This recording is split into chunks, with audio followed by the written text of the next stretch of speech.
ร้อนร้อนร้อนร้อนจัง คำถามที่ถามเมื่อกี้ผมตอบว่า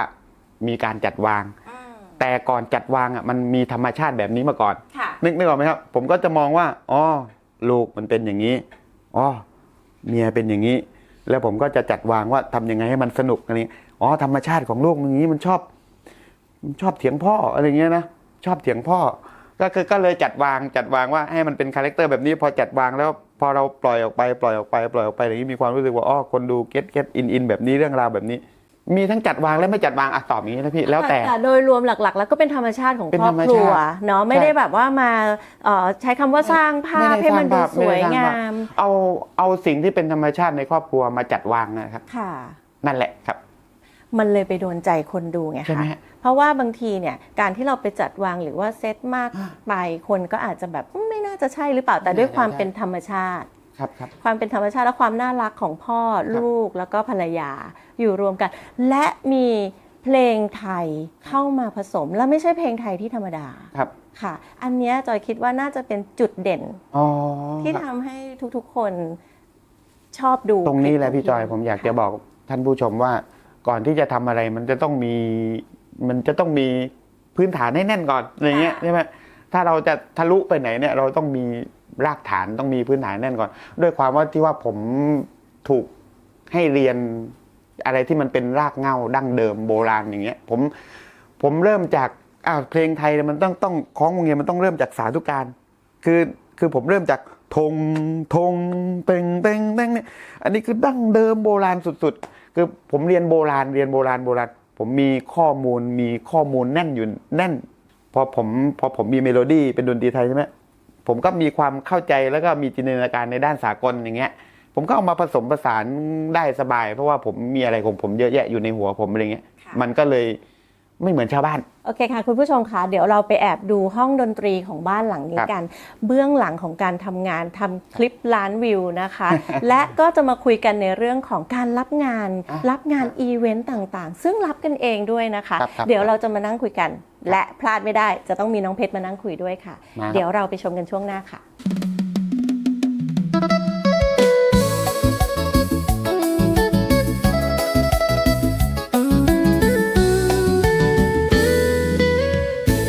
โอ้โห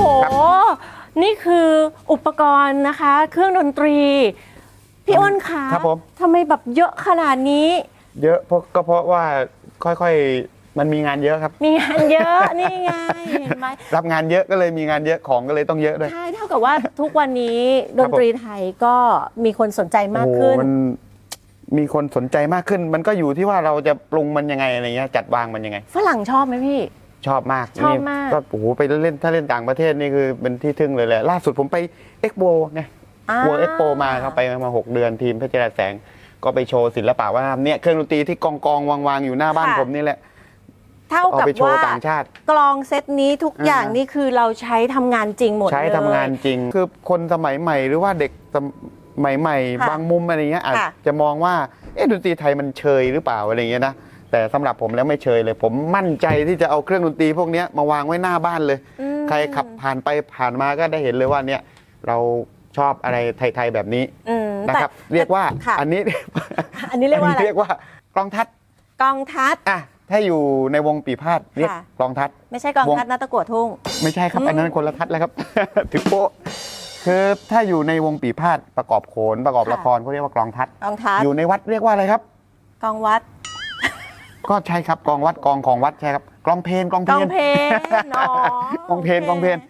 ถ้าอยู่ในสงคราม สงคราม กลองอะไรนี่ครับ กองศึก นี่เห็นไหม เออก ลองศึกเลยกลองศึกเลย มีอะไรอีก ถ้าอยู่ อยู่ใน ร้านจำนำก็จำนำไม่ได้นะเอา อ๋อ ร้านจำนำไม่ได้เลย อันนั้นเป็นกอง ครับครับ อันนี้เรียก ค่ะ กลองทัด กองทัด ก็คืออย่างนี้มันจะทำให้เท่ได้มันจะทำให้อะไรได้ก็ต้องมีอุปกรณ์ที่บ้าน ค่ะ เพราะฉะนั้นแล้วบ้านผมดูสภาพเนี่ยพอเปิดประตูมาเนี่ยก็เต็มไปด้วยเครื่องดนตรีจริง ๆ เก็บไว้ในรถกระบะอีก2 คันนะครับกลองไปใหญ่ๆเยอะแยะมากมาย ค่ะ ข้างหลังก็จะเป็นไอ้นู่นไอ้นี่กองอยู่ตรงนี้แหละ แล้วกองใหญ่นี่ล่ะค่ะ ครับอันนี้ก็กลองศึกนะ อ๋อ กลองศึกเลยครับอัน เขาจะ นี้ ต้องที่มีท่าตี อันนี้คือแบบว่าพระเอกเลยใบนี้เดี๋ยวผมโชว์นิดนึงแล้วกันครับ โชว์เลยค่ะพี่ค่ะ อันนี้คืออะไรคะเนี่ย ฮะ อ๋อท่าโชว์ท่า โชว์ท่ามันก็จะต้อง โอ้โห อะไรก็ว่าไปอะไรประมาณนั้นครับ เขาเรียกว่าจะต้องมีลีลา ต้องมี แล้วลีลาแต่ละคนนี่แบบว่าต้องเหมือนกันไหมมีท่าที่เรียนเหมือน ก็ต้องไม่ หรือว่า เหมือน เป็นฟิล ไม่เหมือนกันก็มันก็แล้วแต่ถ้าใครรายใหญ่ก็งานเยอะหน่อยอะไรอย่างเงี้ยครับ อ๋อ ใช่ไหม อยู่ที่การแสดง อยู่ ของ ที่ เรา การแสดง อยู่ที่ การ จิตวิญญาณ ดีไซน์ ของเราว่าเราจะแบบว่า ใช่ครับแต่ทีมผมนี่รายใหญ่แน่นอนครับ รายใหญ่ใช่ไหม รายใหญ่ คะ แน่นอน โอ้ รายใหญ่หมายถึงว่าโชว์มีพลัง มีพลัง ใช่ครับ โอเคค่ะ กลองตรงนี้นะคะ ครับ คุณผู้ชมค่ะเยอะแยะมากมาย ครับ แต่ว่ายังมีอีกหนึ่งสิ่งนะคะ ที่เราอยากเห็นมากๆเลย ครับ คอสตูมค่ะพี่ค่ะ โอ้คอสตูมนี่ก็เยอะแยะไปหมดเลยฮะเต็มบ้านไม่มีที่จะนอน อยู่ใน แล้วครับ บ้านนี้ด้วยใช่ไหม อยู่ในบ้านครับ พาไปชมได้ไหมคะ แน่ใจนะพี่นะ แน่ใจสิคะอยากเห็น มัน มาก มันจะคือมีแต่ทางเดินเลยในตอนนี้ไม่รู้จะไปอยู่ยังไง ๆอุ้ยไม่ได้เรามาถึงที่แล้วเราขอดู เพราะว่าขนาดเสื้อคลุม โอ้ไม่ได้ไม่ได้ไม่ได้ ยังไม่ธรรมดาเลยไป ผมต้องไม่ปกติ ค่ะ บ้านเพชรจรัสแสงทั้งทีงั้นไปดูเลยไหมพี่ รบกวนพี่ ไปเชิญเลยครับไปเลยครับไปเอามาครับพี่จอยมาถ้าพี่จอยมั่นใจ โอ้โหเดี๋ยว ครับ มันเยอะมากๆเลยนะคะพี่อ้นคะนี่มีเยอะแยะไปหมดเลย น อะ ไม่ใช่ได้เรียกเขาไม่ได้เรียกว่าเยอะครับ ค่ะ เรียกว่ารกครับ ไม่รกมัน คือเดี๋ยวที่ดีลกันไว้ไม่ได้เข้ามาในห้องนี้นะผมจัดไม่ทันเลยนะ ขออนุญาตลื้อค่ะ ได้เลย อยาก ใช่ไหม อยากเห็น อยา ส่ ก วน เห็นนะ ตั พี่ วใช่ อันนี้จริง ๆ ผมเก็บเป็นความลับไม่เคยให้ใครเห็นเลยนะว่าคลังแสงผมมันเยอะแยะอะไรขนาดนี้พี่จอยเห็นไหมครับว่า มันไม่ได้มีแค่ไทยเดิมมันมีอะไรเยอะนี่พี่จอยดูตัวนี้นี่เห็นไหม ค่ะ โดยเฉพาะเห็นไหมเป็นผ้าโมเดิร์นผ้าไทย ค่ะ นี่ตัวละ 20,000นะตัวเนี้ย เรื่องจริงพี่เป็นหม้อห้อมจากแพร่เมืองแพร่ ค่ะ ตัวเนี้ยครับ เอาจริงๆอ่ะ มีหลายอย่างมีหลายอย่าง ที่จอยอยากให้พี่อ้นพาเข้ามา อ่ะ เพราะว่าเสื้อผ้าอย่างเช่นผ้า ครับ ไทย ครับ ผ้าไทยวัฒนธรรมการ ครับ แต่งกายของพวกเราจะ ครับ ภาคเหนือภาคใต้ ครับ ภาคอีสาน มันจะมีเอกลักษณ์ของ มัน ตัว มี เอง มันมี แต่มันสามารถ ครับ ที่จะเอามา mix and match ได้ มันทำได้ จอยเลย พี่ อยากให้เด็กรุ่นใหม่เนี่ยได้เข้าใจได้เห็น ถูกต้องครับ ว่า พี่ สิ่งที่เราพยายามรักษามัน ครับ ไว้เพื่อให้ ครับ เด็กรุ่นใหม่เขาได้สัมผัสเนี่ย ใช่ครับ มันมีคุณค่า โอ้มันมีเยอะมากพี่ มันก็เลยกลายเป็นซื้อนู่นสั่งสมนู่นทำนี่มันก็กลายเป็นว่าผมมีของอยู่ที่บ้าน ผมจะหยิบฉวยอะไรก็ได้มาต่อยอดจะทำอะไรผมไม่กลัววิกฤต เพราะผมมีของอยู่ที่บ้าน ค่ะ อ่า อันนี้ดีมากๆ ดี เล ไหม ย ดี เพ ไหม ราะว่าเราอยู่ตรงไหนเราก็ทำได้ ใช่ครับ ใช่ไหม ใช่ครั คะ บใช่ครับ แล้วเราก็ ใช่ สร้างห้องของเราเนี่ย ใช่ มาเป็นที่ที่แบบเก็บ เอาพวกตรงนั้นนี่คือมรดก ใช่ครับพี่จอยเชื่อไหมว่าพี่จอยยืนอยู่เนี่ยนี่ ค่ะ สามารถรองรับนักแสดงได้เป็น100 คนนะอยู่ในเนี้ย เชื่อเลย แล้วก็โชว์บนเวทีนี่คือ ค่ะ แกรนๆใหญ่ๆ คือของทุกอย่างอยู่ในเนี้ยเข้าออกเข้าออกนะพี่จอย ค่ะ จริง ๆ มันก็จะเป็นระเบียบ มี ระเบียบ แม้กระทั่งเสียนโขนเสียนครูนะะ ใช่ครับ เต็ม อันนี้ ไปหมดเลย อันนี้ก็คือมีโขนด้วยมีทศกัณฐ์ด้วยเพราะว่า ค่ะ ที่ทำงานผมก็มีศิลปินโขนที่เก่งๆแข็งแรง ค่ะ แข็งแรงเนี่ยทุก ค่ะ คนเข้าออกแจมกันอยู่นี่มีหลายอย่าง นี่แบเห็นนะมีบางอย่างที่แบบ อ่ะ mix and match คือ ใช่ไหม อันเนี้ยยังมีความเป็นแบบเป็นไทย ใช่ มันคืออะไรอะพี่เนี่ย อันนี้เป็นพี่จอยเป็น เป็นโคม เป็นโคม เหรอ แต่พี่จอยเห็นนู่นไหมเห็น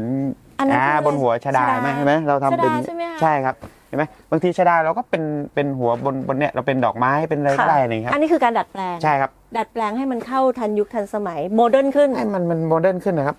แต่ก็ยังมีทรงมีความ ใช่ครับ เป็นไทย จิตวิญญาณมันอยู่ในนั้นเล่าเรื่องอยู่ในนั้น อืม เป็นอะไรก็ได้ เป็น เป็นอะไรก็ได้ครับ แต่อย่าไปแบบทำลายย่ำยีมันเลย ค่ะ รับเราต่อยอดครับผม ค่ะ โอเค อันนี้ก็คือเป็นห้องของเสื้อผ้าที่ ครับ ดูแล้ว มีทุกอย่างค่ะ คุณผู้ชมค่ะ มีแน่นอน พี่อ้น ครับผม มันจะมีอีกห้องหนึ่งที่จอยอยากไป ไปอีกเหรอพี่ ไปอีกไม่ได้มาทั้งที แค่นี้ แล้ว ยัง นี่ราชพฤกษ์นะ แค่นี้ยังไม่เข็ดแล้วพี่ผมเริ่มเขินแล้วนะ หนู พี่เพราะว่า หนู มัน มาจากลาดพร้าวจอยอยากเห็นห้องซ้อมดนตรี ห้องซ้อม ห้อง เหรอครับ ที่พี่อ่ะห้องทำเพลงดีกว่า ห้องทำเพลงใช่ไหม ผมจะเรียกว่าห้องบัญชาการเวลาคิดงานหรือทำอะไรทำบทเขียนบทแต่ง ค่ะ เพลงทำซาวด์ทำโน่นทำนี่ก็จะมีอีกหนึ่งห้อง ถ้างั้นเขาเรียกว่าห้องที่เนรมิตดนตรี ห้ ขึ้ อน ง มา ห้องทำเพลง ห้ แล้ว อง กัน ทำเพลง นะพี่เนาะ ของโปรดิวเซอร์ ไปเลยไหมพี่ ไปเลย อ่ะ ค่ะ ไปงั้นเชิญเลยครับพี่ไปดูห้องซ้อมดนตรีนะครับ โดยปกติแล้วเนี่ยผมก็ไม่ค่อยได้เปิดเผยให้ใครเห็นเท่าไหร่นะ อุ้ยได้ตื่นเต้นแล้วนะ มีความลั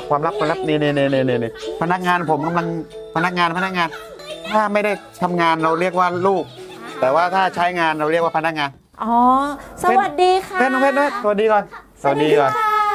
พี่จอยนั่งเลยครับ น้องเพชร นี่ ขอคุยด้วยหน่อยอุ้ยเห็นแต่ในคลิปคุณพ่อ เนี่ย น้องน่ารักมากๆ น่ารักไหมครับ น่ารักมากๆเลยนะคะ ดีจังเลยในห้องนี้รู้สึก ดีไหมครับ บรรยากาศมันแบบมันโฟลว์มันสดชื่น โอ้มัน ปกติห้องอัดเราจะรู้สึกว่ามันอับๆเนาะ มันดีครับพี่จอยเห็นไหมผมไม่ติดม่านเห็นไหม ค่ะ เวลานะผมนั่งทำงานผมอยากเห็นใบไม้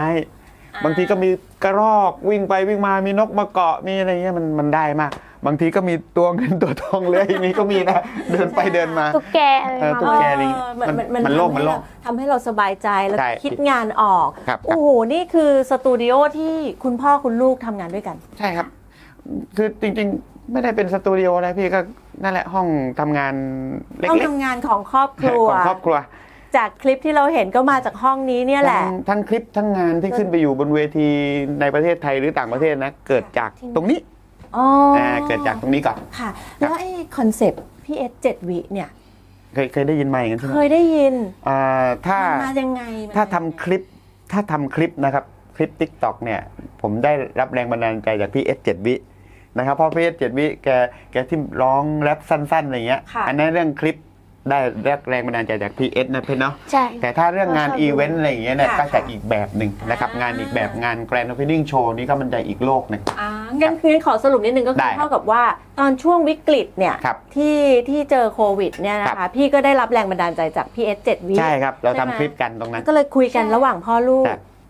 ใครเป็นคนต้นคิดว่าเรามาทำคลิปกันเถอะ ใคร คนนี้ค่ะ คุณพ่อเหรอคะ แล้วหนูก็เห็นด้วย ก็ต้องตามค่ะจังหวะนั้น อ๋อ ปฏิเสธไม่ได้ ช่วยกันน่ารัก ถูก จังเลยนะ ครั คะ บ แล้วในเรื่องของการรับงาน ครับ นะคะ คุณพ่อก็เป็นคนรับงาน ครับก็ช่วยกันรับงาน ไปด้วย อันนี้ตัวหลักเลยครับถ้าเป็น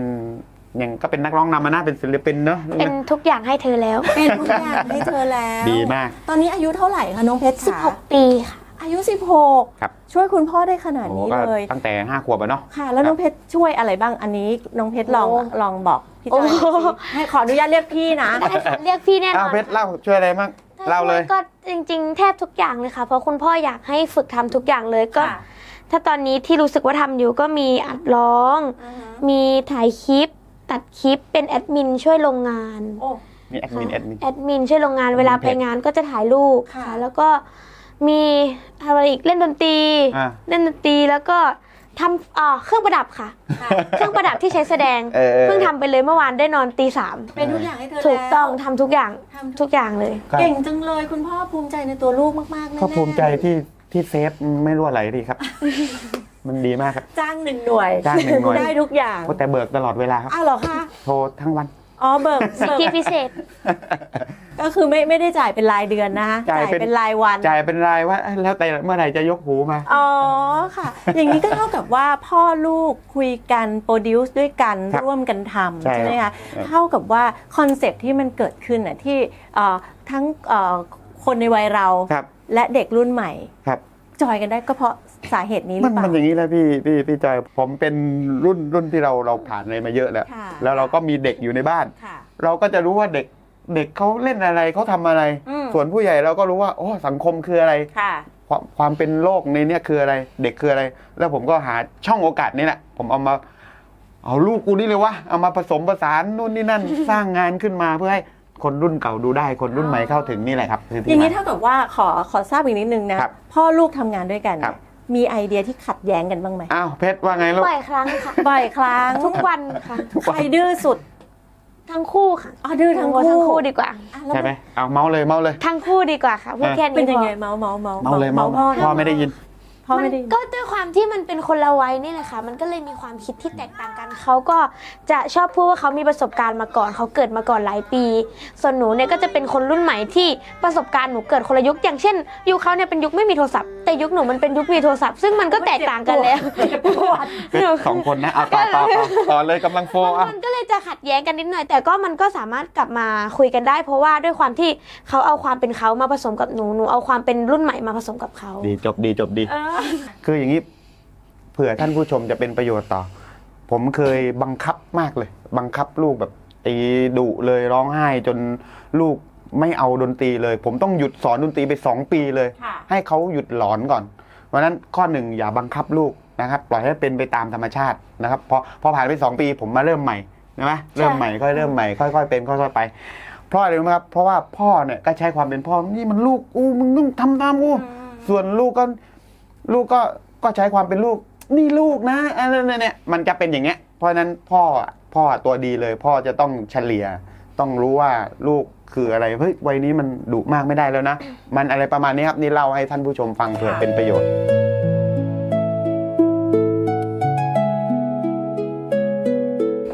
แล้วก็เลยเกิดคลิปทำคลิปกันขึ้น ใช่ครับ มา ใช่ เนาะแล้วก็ลงโซเชียลซึ่งในเรื่องโซเชียลเนี่ยอาจจะต้องพึ่งลูก อ่า หรือเปล่า ใช่ไหมเพชร ใช่ไหม ยังไง คะ ประมาณนั้น น้องเพชรก็จะเป็นคนคอยดูว่าเอ๊ะเราจะต้องลงแบบนี้ใช่ไหมคะพอคลิปเป็นล้านวิวใช่ไหมคลิป ครับ ติดแล้วเนี้ยน้องเพชร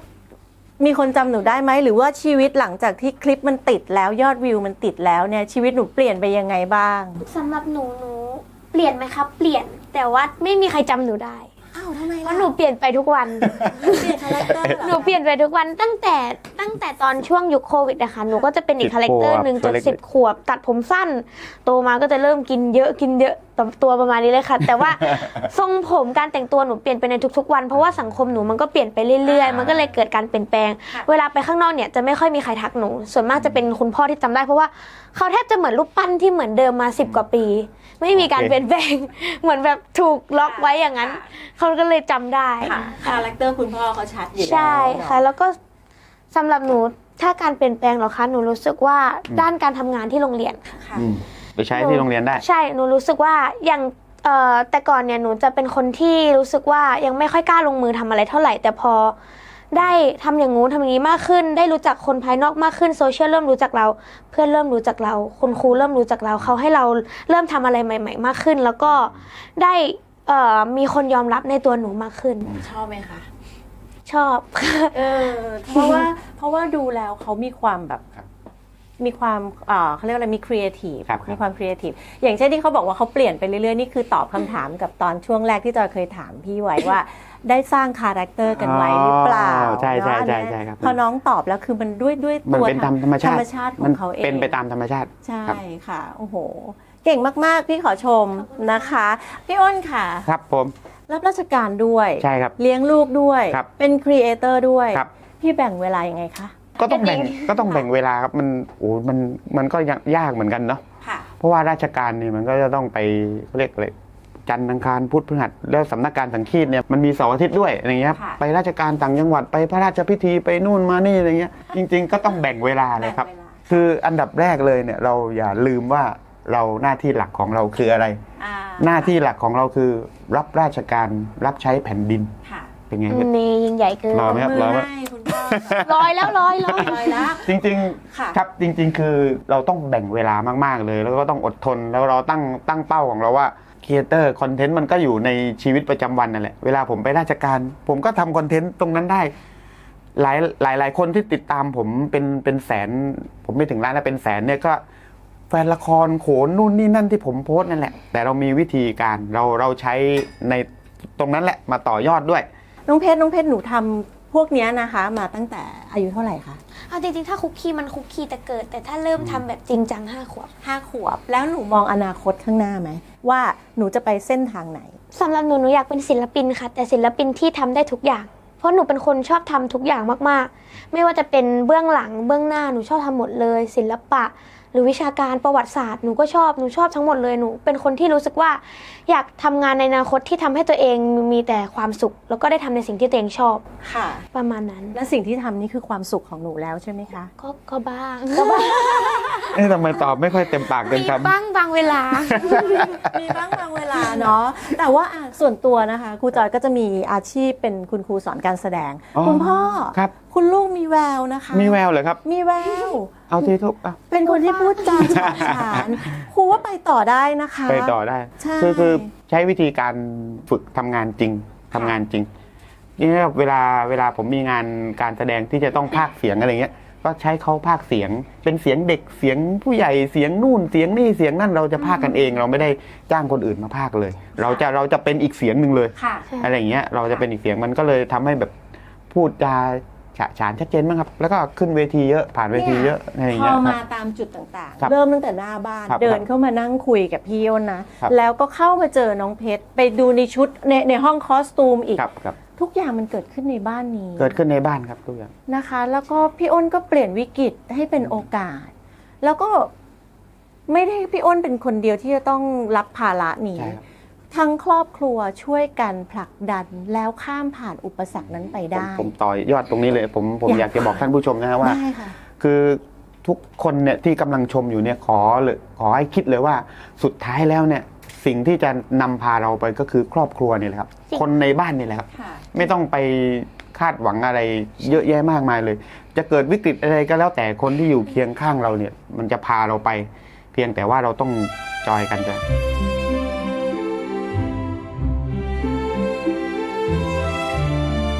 ในบ้านมีอะไรอาชีพอะไรทำอะไรอยู่ต่อยอดยังไง เต็มที่ คนในบ้านเนี่ยใช่ไหมลูก ใช่ค่ะ อ่ะ อย่างที่รู้สึกอะนะคะ อย่างที่ ครับ รับฟังมาและได้สัมผัสมาโดยตลอดก็คือ ครับ ความแข็งแรงทางด้าน ครับ ครอบครัวก็สำคัญ ครับ การให้กำลังใจซึ่งกันและกันก็ ครับ สำคัญ และพี่จอยก็เชื่อว่าน้องเพชรก็คือกำลังใจสำคัญของ ครับ คุณพ่ออ้น ครับ นะคะ แล้วก็คุณแม่ด้วย ใช่ เพราะดูจากคลิปแล้วเนี่ยมันทำให้เรารู้สึกว่าเราอบอุ่น และ ใช่ไหม ก็มีดนตรีไทยเข้ามาผสมผสาน ดนตรีไทยไม่พอ ครับ ทำให้ทันยุคทันสมัย ใช่ครับ มีมุมมองของคุณพ่อแล้วก็ของคุณลูกมาผสมผสานกันอย่างลงตัว อันนี้ดีที่สุดเลยค่ะ ถามความรู้สึกน้องเพชรบ้าง เวลาคุณพ่อเอาของมาวางปึ้ง เพชรเล่น น้องเพชรรู้สึกยังไง จริงๆก็กดดันค่ะ เพราะหนูเชื่อว่าทุกคนมีความกดดันหมด ถูกไหม พ่อก็กดดันตัวเองเหมือนกัน ได้ค่ะดูว่า อ่ะ ทุกคนมันมีความกดดันแต่หนูเชื่อว่าพอฝึกไปเรื่อยๆมันก็จะรักเองหนูเชื่อว่า คือตอนแรกหนูรู้สึกกดดันเพราะว่าด้วยความที่เราไม่ได้เป็นคนเลือกเล่นเขาเป็นคนเลือกให้เรา ส่วนมากถ้าหนูเลือกเล่นอันไหนเองหนูก็จะรักตั้งแต่แรกเลยหรืออย่างการเต้นการแสดงหนูรู้สึกโอเคหนูชอบ แต่ว่าถ้าอย่างเช่นการแม่ส่งรำมาส่งเปียโนมา ส่งอะไรอ่ะกูเจิ้งมาตอนแรกหนูแบบพ่อหนูเล่นไม่ทันหนูทำไม่ได้ หนูไม่สามารถแบ่งแบบสมาธิหนูได้ แต่แบบพอทำไปเรื่อยๆเรารู้สึกภูมิใจในตัวเองที่พอเราไปมองแบบว่าสังคมภายนอกเฮ้ยเราทำได้หลายอย่างนี่หว่าเราต่อยอดได้เยอะมากคืออย่างคนอื่นนะคะเวลาหนูจะไปออดิชั่นหนูอยากออดิชั่นหลายอย่างมากแต่หนูเป็นคนที่รู้สึกไม่มีความมั่นใจในตัวเองในการพูดในการแสดง แต่พอลองมองกับแบบมามองตัวเองว่าเอ้ยคนอื่นเวลาเขาไปออดิชั่นเขาก็แค่ร้องเต้นทั่วไปแต่เราเนี่ยพ่อแบบว่าให้ทุกอย่างอ่ะพ่อให้ฝึกทุกอย่างเลยให้โอกาสเราขนาดเนี้ยเราก็เรียนไปเลยเพื่อที่จะได้ทำสิ่งนี้แล้วเอาไปออดิชั่นเพื่อที่จะได้แสดงให้คนเห็นว่าเราไม่ได้ทำได้แค่อย่างเดียวเราไม่ได้แค่ร้องได้อย่างเดียวเราไม่ได้แค่เต้นได้อย่างเดียว เราทำได้มากกว่านั้น เราสามารถเล่นดนตรี10 เครื่องพร้อมกันได้ประมาณนั้นค่ะ ถ้าจะให้สรุปเนี่ยก็อาจจะเกิดจากเรื่องของวัย ครับ ตอนแรกอาจจะยังไม่เข้าใจว่าสิ่งที่คุณพ่อโยนเข้ามาให้ทำเนี่ยคืออะไร แต่เขาก็ทำด้วยความรักนะทำก็ได้อะไรอย่างนี้ แต่กลับกลายเป็นว่าสิ่งที่คุณพ่อโยนมาให้กลายเป็นประโยชน์ในณวันนี้เป็น หนูเชื่อว่าเขากดดันส่งมาให้หนู ไม่ใช่ว่าเขาไม่รักหนูเชื่อว่าเขารักแต่เขาพูดไม่เป็นเขาเป็นคนที่จะแบบว่าใช้วิธีการพูดกันเหมือนแบบการพูดไม่ถูกว่าต้องทำยังไงแต่เขารักด้วยการแบบให้ทำสิ่งนั้นเลยเขาก็จะโยนมาเลย แต่ว่าจริงๆเลยหนูเชื่อว่าเขารักเพราะว่าทุกสิ่งมันทำให้พัฒนาการของหนูแล้วก็ชีวิตของหนูดีขึ้นพัฒนามาถึงทุกวันนี้ ค่ะทุกอย่างคุณพ่อชื่นใจไหมคะ ฟังแบบนี้ ฟังแล้วโอนเลยไหมลูก เป็นพ่อสายเปย์เหมือนกันจากที่พี่จอยสัมผัสได้อะนะคะก็คือความรักความอบอุ่น จริงๆอ่ะครอบครัวแต่ละครอบครัวมีปากเสียงเหมือนกันทั้งนั้นแหละบางทีคุณพ่อโยนอันนี้มาให้หรือแม้กระทั่งพี่จอยที่มีลูกบอกให้ลูกทำแบบนี้ลูกอาจจะมีความไม่อยากทำอะไรใดๆก็ตาม แต่มันเดินทางด้วยความรัก ลูกก็จะยอมทำให้เราด้วยความรักแต่ประโยชน์ของมันเนี่ยผู้ใหญ่จะเห็นว่าในสิ่งที่เราให้ลูกมันคือประโยชน์ทั้งนั้นเลยมันคือความหวังดี และสุดท้ายความหวังดีนี้ก็ก่อกำเนิดขึ้นมาเป็นผลงานที่น้องได้รับในทุกๆวันนี้ กลายเป็นว่าน้องคือซอฟต์พาวเวอร์ของประเทศไทยนะณวันนี้ ก็นี่แหละครับใช้เครื่องดนตรีท่องทั่วโลก ค่ะจอยรับทราบมาอีกอย่างหนึ่งค่ะ ครับผม รายการซุปเปอร์เทน อันนี้ดีครับอันนี้ดี น้องเพชรไปรายการนั้นได้อย่างไร ใครเป็นต้นกำเนิดความคิดว่าฉันจะต้องไปสมัครที่รายการนั้น หนู ใช่ไหม หนูค่ะ อันดับแรกต้องขอบคุณพี่ซุปนะครับพี่ซุปซุปเปอร์จิ๋วนะครับ ค่ะ ก็มันเป็นยังไงนะลูก จริง อ่ะ หนูเป็นคนชอบดูซุปเปอร์เทนมาก เห็นไหม ค่ะหนูชอบมากหนูชอบตั้งแต่แบบตัวเล็กแบบเล็กมากๆตั้งแต่ร้องแบบผู้สาวขาเลาะ เลยใช่แล้วทีนี้หนูเป็นคนแบบชอบคือหนูเห็นเขาได้ของเวลาที่ทำความสามารถพิเศษหนูก็เลยเคยไปสมัครครั้งหนึ่งมีโอกาสได้ไปสมัครไปร้องเพลงแต่ตอนนั้นมันก็แบบหนูเด็กมากแล้วหนูไม่รู้เรื่องอะไรเลยก็เลยไม่ผ่าน แต่ก็พอมีอยู่ช่วงยุคโควิดเนี่ยหนูได้ทำพ่อแม่ลูกคลิปกับพ่อแม่ลูกอะค่ะ ก็ทางซุปเปอร์เทนก็ติดต่อมาให้ไปออกรายการ โอ้ ครับ เท่ากับว่า มาเองเลย ไม่เคยขัดขืนกับการออกทีวีเลย ไม่ขัดขืนเลยครับ ไม่ขัดขืนค่ะช ช อ อบ บ โอ้ยอันนี้มีแววนะ มีแวว มีแวว ใช่ไหม จริง ๆ ใช่ แล้วไอ้เรื่องกระจับปีอะค่ะ ครับ คุณพ่อ ครับ น้องเล่นภายใน1 วันเนี่ยเล่นได้เนี่ยอันนี้เซอร์ไพรส์ละ คือลูกก็ไม่ได้เก่งอะไรนะครับ แต่ว่าผมว่าอยู่ที่การจัดวางให้ลูกเก่งดูเหมือนเก่งอะไรอย่างนี้หรือเปล่าครับผมจัดวางให้เขาจริง ๆ เราไม่ต้องเล่นให้มันยาก เราเล่นให้มันฟังรู้เรื่องเล่นให้มันเป็นเพลงแค่นั้นแหละครับ โชว์ให้ดูหน่อ โชว์เลยเหรอครับ คือตัวนี้หรือเปล่าคะเนี่ย กระจับปีมาเลยครับ ใช่ไหม นี่ คะอันนี้คือกระจับ อันนี้เลยอันนี้เลย ทุกคนคะนี่คือกระจับปีนะ ได้ คะบางคนอาจจะไม่ทราบว่า ครับ มันคืออะไร ก นะ ระจับปีเป็นเครื่องดนตรีอยู่ในวงมโหรีโบราณนะครับ เดี๋ยวนะคะ รับ พี่อ้น ครับผม น้องใน YouTube ที่แปะอยู่ตรงนี้คือ ใช่คนเดียวกันหรือเปล่าครับเนี่ย อันนี้คนนี้หายไปแล้วค่ะ คือน้องเพชรใช่ไหมคะ ใช่ค่ะ อันนี้คือหนูถูกใน กิ วั น ย ไปแล้ว อายุเท่าไหร่ 9 ขวบ 9 ขวบ 9 ขวบเนาะ กระจับปีไซส์ประมาณนี้ ใช่ประมาณนี้ 6 ขวบ โอ้โห นะฮะตอนเล่นก็คือมือยังไปไม่ถึงนะเพื่อนนะ ยังไม่ถึง ยืนเล่นไม่ได้ ต้อง ยืนเล่นก็ ต้อง ไม่ มี ได้ ขาไม้วาง ต้องวางแบบนี้ ล็อกไว้อย่างเงี้ยครับ โอ้โห ถึงเล่นได้ ค่ะ นะ ค่ะเล่นให้พี่จอยฟังหน่อย เอาเพลงนี่ไหมเพลงของพ่อมนตรีตราโมทนะศิลปินแห่งชาติเหมือนกันสาขาดนตรีไทยนะครับ ท่านเป็นบรมครู มีชื่อเพลงที่กระจับปีเหมาะที่สุดก็คือเพลงระบำสุโขทัย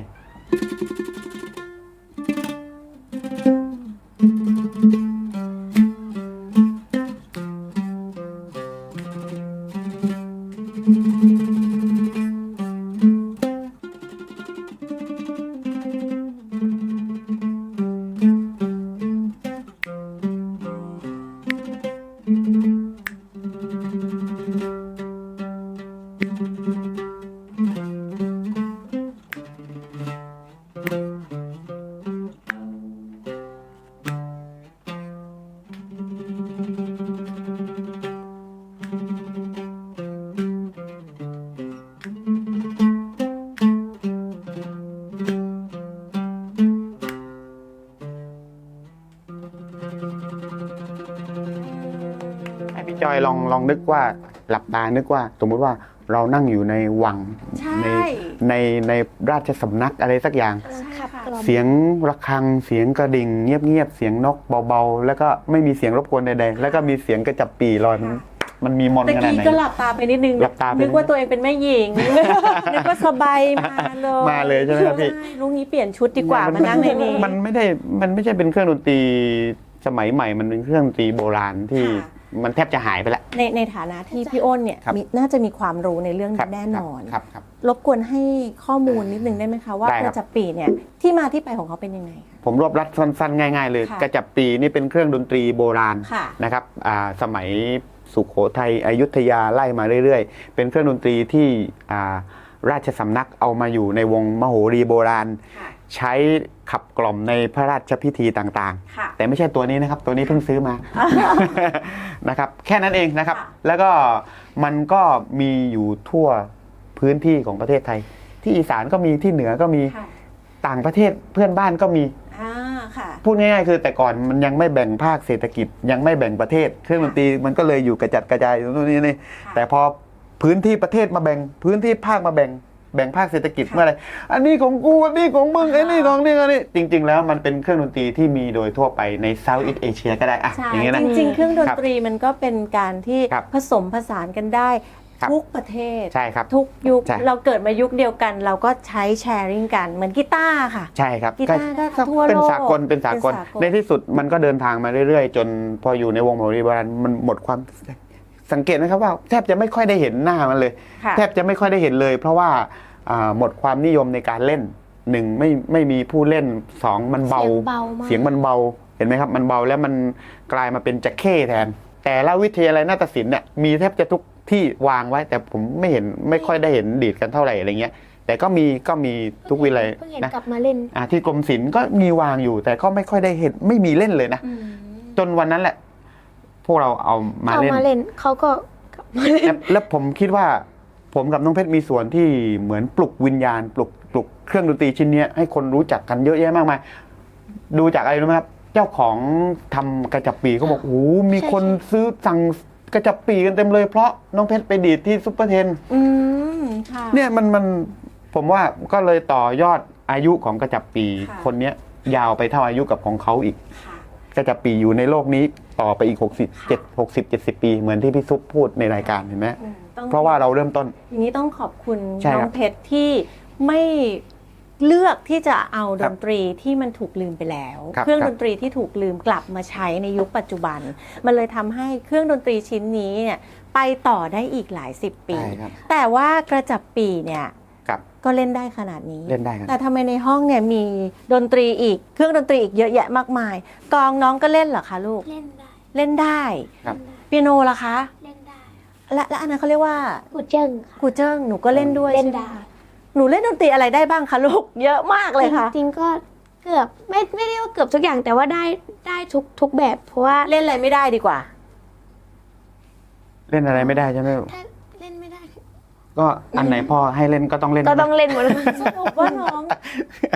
ไม่เอาเลย หนูถามอะไรก็เล่นได้หมดหนูถึงถามไงคะว่า ครับ อะไรเล่นไม่ได้กลับกลายเป็นคำตอบคือที่ได้มาคือเล่นได้ทุกอย่าง อะไรเล่นไม่ได้คืออันที่พ่อยังไม่ได้ใช้ให้เล่น อ๋อค่ะค่ะ เราให้น้องโชว์เล่นสักหน่อยได้ไหมคะ เอาอะไร เอาอะไร ครู ดี เจิ้งไหมคะ ครูเจิ้งไหม เพิ่งเรียน เดี๋ยวเล่าก่อนอันนี้อยากเล่ากูเจิ้งเนี่ย ได้ ก็คือ ค่ะ มีนักศึกษาจีนมาเรียนปริญญาเอกที่สถาบันบัณฑิตแพทยศิลป์แล้วมันอยู่ในที่เดียวกับกรมศิลปากรอยู่ๆเขาก็เดินมาเจอผมแล้วผมเป็นเขาก็เลยขอเรียนดนตรีไทยกับผม แล้วก็ผมก็สอนเขาก็บอกว่าคิดตังค์เท่าไหร่ ผมบอกว่าไม่ได้คิดเลยเราไม่ได้คิดเพราะเราเป็นกรมศิลปากรเราจะยกหัวหาเพื่อนเลย สั่งกูเจิ้งไม้ตัวนึงเนี่ยตัวตั้ง 30,000นะพี่ตัวเนี้ยแล้วเป็นยี่ห้อที่ดีที่สุดของประเทศจีนด้วย ค่ะ มันก็เลยอยากเล่าให้ฟังเฉยๆว่าประทับใจคนจีนคนนี้ ค่ะ แล้วเขาก็กลับประเทศไปแล้ว แล้วพอเอามาวางปุ๊บก็เป็นภาระน้องละ น้องเพชรบอกว่าไม่ปรึกษากูเลย มาถึงหน้าบ้านเลยค่ะ เท่ากับว่าพ่อเอาอะไรเข้าบ้านมาน้องเพชรต้องเล่นให้ได้ให้หม ตัว ด นี้บิ้วหนักกว่าเดิมเพราะเป็นลายกระต่ายเขาบอกตัวนี้น่ารักนะต้องเล่นได้ ด้วยความที่พี่จอยเป็นศิลปินเก่า เออ ยุค 90 ครับ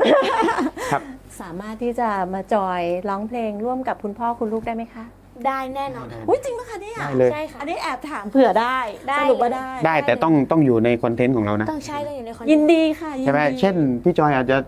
ที่พี่จอยเคยร้องพี่จอยต้องมาแรปอะไรอย่างงี้ก็ได้ อุ้ยจริงเหรอคะ ให้เป็นแนวนั้นไปเลย คุณพ่อคะ ครับ อันนี้ไม่ความสามารถไม่เท่าน้องเพชรนะคะอย่าคาดหวังนะคะ โยนมานี่อาจจะเล่นไม่ได้ค่ะ โอเคค่ะ ครับ งั้นเดี๋ยวช่วงหน้าเราไปดูกันกับเพลงที่เราจะร้องร่วมกัน ได้เลยครับ ค่ะ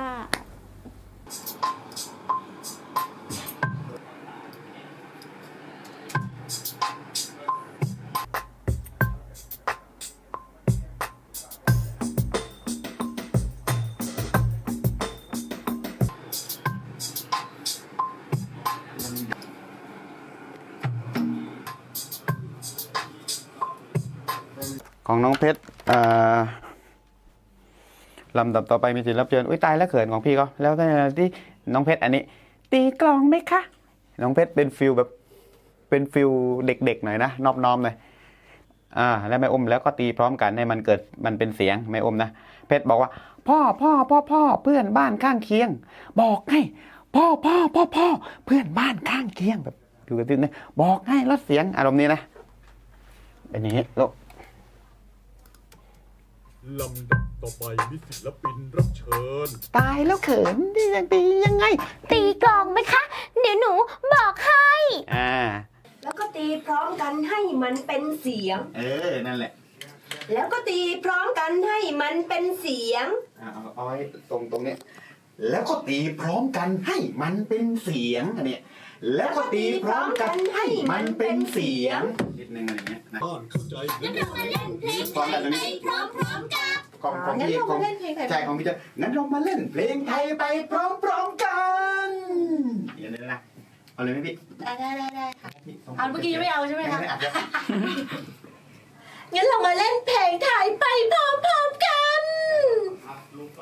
โอเคครับพี่ ต้องการไหม ดีด้าสุดๆถูกต้องค่ะ อ่ะ ได้ใช่ไหม ได้ คะ แล้วพี่ขอบคุณครับ รอด คุณผู้ชมคะแล้ววันนี้จะตื่นเต้นมากๆเลยจะได้มาอยู่ในสวนหลังบ้านนะสวนที่มีแต่ความอบอุ่นแล้วก็มีแต่เสียงเพลงที่เราเห็นกันในคลิปอะค่ะ แล้วในวันนี้นะคะก็มีพี่อุ้มเข้ามาร่วมแจมด้วยนี่พี่อุ้มอยู่ในคลิปเสมอนะคะ วันนี้นะคะจอยได้รับเกียรติได้มาร้องเพลงกับครอบครัวพี่ๆเราไปฟังกันดีกว่าว่าเพลงที่เราเตรียมไว้จะเพราะสนุกขนาดไหนค่ะไปไหม พร้อมไหมพร้อมไหม พร้อม ลำดับต่อไปมีศิลปินรับเชิญ อุ๊ยตายแล้วเขินแล้วพี่ต้องเล่นอะไร ตีกลองไหมคะ เดี๋ยวหนูบอกให้ ตีกลองยังไง พี่ตีไม่เป็น มือซ้ายตรงนี้ มือขวาตรงนั้น แล้วก็ตีพร้อมกันให้มันเป็นเสียง พ่อเพื่อนบ้านข้างเคียง บอกให้ลดเสียงกลองมันดังไป อ๋อไม่เป็นไร รายการทีสาวเขาต้องการเล่าเรื่องความเป็นไทย พี่สาวเคลียร์ให้เพื่อนบ้านเข้าใจ งั้นเรามาเล่นเพลงไทยไปพร้อมๆกัน เอาเลย ใช่นี่ก็ใช่ ดีไอ้ยาวไป เยี่ยมดี one two go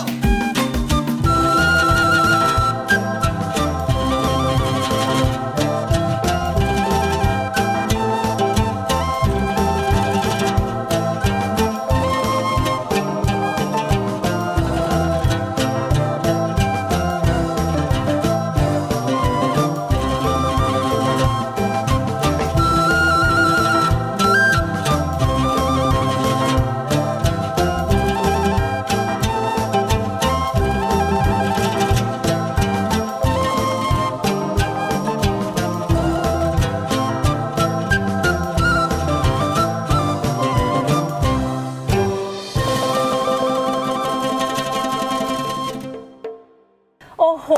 เก่งมากๆ ขอบคุณมากๆเลยนะคะ ที่ให้จอยได้มาแชร์โมเมนต์ความสุข เราเห็นกันในโซเชียลนะคะ เราก็เห็นเป็นเฟรมแคบๆนะ ใช่ คะ ครับ แต่พอวันนี้จอยเป็นตัวแทนของทุกคนได้มาอยู่ตรงนี้ ได้สัมผัสความสุขความอบอุ่นของครอบครัวนี้ และดนตรีไทย ครับ ขอบคุณมาก ครับ ๆที่ยังคงเอาเพลงไทยเอาดนตรีไทยขึ้นมาผสมผสานกันอย่างได้ลงตัว ครับ แต่ยังมีคำถามอยู่นิดนึงค่ะ มีได้เลยครับ เมื่อกี้เต้นๆอยู่ก็มีคาใจว่า ครับ พี่อ้นคะ ครับ เป้าหมายของพี่อ้นเนี่ยกับการ ครับ ทำโซเชียลเนี่ยในเรื่องของยอดวิวอะไรอย่างเงี้ยจะคิด ครับ ว่าพี่อ้นไม่ได้สนใจ ครับ เป้าหมายของพี่ อ่า พี่คิดว่ายังไงว่า เป้าหมาย อืม เป้าหมายที่ผมทำโซเชียลนี่ ใช่ ก็คือที่ทำ TikTok Facebook YouTube อะไรอย่างนี้ใช่ไหม ค่ะ ก็คือจริง ๆ แล้วเป้าหมายสูงสุดที่ทำโซเชียลของผมคือ ผมอยากมีกิจกรรมของครอบครัวแค่นั้นเองอยากมีความสุขกับครอบครัว หาเวลาว่างเพื่อกันและกัน หาเวลาว่างเพื่อกันและกันกิจกรรมในครอบครัวเนี่ยในโซแล้วก็เผยแพร่ออกไปเนี่ยมันเป็นสิ่งที่ดีมากมันเป็นสิ่งที่เรามารวมใจกัน แล้วก็ไม่ทะเลาะเบาะแว้งกันมันเป็นสิ่งมาก แล้วก็เป็นไม่ให้ความสุขกับคนอื่นที่ดูด้วยเพราะมีหลายคนที่เม้นต์มาบอกว่าอบอุ่นมากเลยอย่างงู้นอย่างนี้อย่างนั้นเนี่ยต้องการแค่นี้ครับไม่ได้ต้องการอะไรเลย ค่ะ ซึ่ง ครับ มันสัมผัสแบบนั้นได้จริง ๆ นะ ครับ แล้ว ครับ ดนตรีมันคือความสุข ใช่ พอเราเล่นจอยก็ได้รับพลังความสุข นั่นแหละ ได้รับพลังโพสิทีฟจากครอบครัวนี้จริง ครับ ๆ อีกคำถาม ได้เลยครับ น้องเพชรได้ข่าวว่าโกอินเตอร์เหรอคะ ค่ะ ไหนเล่าให้พี่ฟังเล่าให้คุณผู้ชมฟังหน่อยสิคะ ก็ไม่ได้ go inter ขนาดนั้นค่ะ แต่ก็ได้รับโอกาสไป collaboration กับ USA ค่ะ เป็นงานExpo Osaka Japan 2025 ค่ะ เป็นงานที่ 150 ประเทศจะมารวมกันอยู่ที่ญี่ปุ่น ซึ่งโอซาก้าเป็นเจ้าภาพ ญี่ปุ่นเป็นเจ้าภาพ แต่ทีนี้หนูก็ได้มีโอกาสไปคอลแลบกับมือแซกโซโฟนค่ะของ USA Pavilion แล้วก็นำกระจับปีตัวนี้เนี่ยไปเล่นกับพี่แซกโซโฟน โอ้เยี่ยมมากทั้งคนทั้งเครื่องดนตรีเลยนะคะ อืม ไปถึงต่างประเทศ ครับ สร้างชื่อให้ประเทศเราหนูคือซอฟต์พาวเวอร์ของประเทศไทย ขอบคุณมาก ครับครับ ๆคุณแม่ค่ะ ครับ คุณแม่ภูมิใจในตัวลูกสาวไหม ภูมิใจ โอเคค่ะ พี่อ้นคะพี่ ครับ อ้น ครับ จอยอยากให้พี่อ้นลองฝากถึงเยาวชนในปัจจุบันเนี้ยที่ ครับ น้องๆเนี่ยอาจจะไม่เข้าใจในเรื่องของดนตรีไทย อาจจะไปเล่นดนตรีสากล ซึ่งการเล่นดนตรีไม่ผิดเลย ว่าจะเล่นดนตรีไทยหรือสากล แต่ดนตรีไทยมันมีเสน่ห์ยังไง ถึงอยากจะแนะนำให้เยาวชนกลับมาลองเล่นดู ผมกลับว่าผมฝากถึงผู้นักเล่นดนตรีไทยมากกว่า ได้เลยค่ะได้เลยค่ะ ผมว่าคนดูอ่ะเขาพร้อมที่จะดูอยู่แล้ว คนโดยทั่วไปมักจะมองว่าจะฝากยังไงถึงคนรุ่นใหม่ให้มาสนดนตรีไทยจริง ๆ แล้วผมมองอีกมุมผมมองว่าฝากถึงนักดนตรีฝากถึงศิลปินดีกว่าทำยังไงให้คนฟังดนตรีไทยรู้เรื่องดีกว่าใช่ไหมฮะ ค่ะ ทำยังไงก็ได้ให้เด็กอย่างที่ผมพูดคอนเซปต์ของทีมผมคนรุ่นเก่าดูได้คนรุ่นใหม่เข้าถึง มีคนเล่นก็ต้องมีคนดูมีคนดูก็ต้องมีคนเล่น เราต้องรู้ว่าสิ่งที่เรากำลังเล่นอยู่มันเขาดูรู้เรื่องไหมกาลเทศะคืออะไร เราเล่นถวายสมมติว่าสายบรมวงศานุวงศ์เราต้องเล่นยังไง เล่นให้เด็กดูเราต้องเล่นยังไง เล่นให้คนชราดูเราต้องเล่นยังไงเนี่ยสิ่งเนี้ยผมว่าเราจะไม่ต้องบอกเด็กๆเลยว่า มาช่วยกันรักอนุรักษ์นะมาช่วยกันไอ้โน่นไอ้นี่ถ้าเราเสิร์ฟเขาไว้ถูกที่ถูกทางผมว่า ใช่ อย่างนี้ผมฝากไปอย่างนี้ดีกว่า ค่ะ แล้วก็ฝากไปถึงน้องๆหนูๆถ้าเป็นศิลปินดนตรีไทยนู่นนี่นั่นก็ไปทำของตัวเองไปปรุงแต่งทำยังไงก็ได้ ให้คนมาดูให้คนมาชม โดยอยู่ในรากเหง้าของเราต่อยอดมันเข้าไปเพิ่มมูลค่าประมาณนี้ครับครับ ค่ะ คุณผู้ชมคะวันนี้จอยเชื่อว่าทุกๆ คนทุกๆท่านนะคะ จากที่ได้ดูตั้งแต่ต้น EP ยันมาถึง ครับ ตอนเนี้ยที่เราอยู่กันหลังสวนหลังบ้านที่พี่ทำคลิปวิดีโอขึ้นมา เชื่อว่าทุกคนได้สัมผัสความสุข และได้รับรู้เรื่องราวของความเป็นไทย ครับ และความเป็นไทยในวันนี้ถูกรังสรรค์หล่อหลอมขึ้นมาจากคุณพ่อและคุณลูกทำให้ดนตรีไทยทันสมัยในวันนี้นะคะ ขอบคุณพี่อ้นและครอบครัว ครับขอบคุณพี่จอย ที่ นะครับ ยังคงอนุรักษ์วัฒนธรรมไทยดนตรีไทยไว้นะคะ ครับ คุณผู้ชมคะวันนี้นะคะก็ได้รับโอกาสดีๆ จากครอบครัวนี้ คิดว่าทุกคนคงได้รับสาระความรู้และก็ความสุขไปพร้อมๆกัน รายการทีซาวเสียงไทยสู่สากลก็หมดเวลาลงแล้วพบกันใหม่ EP หน้านะคะ สวัสดีค่ะ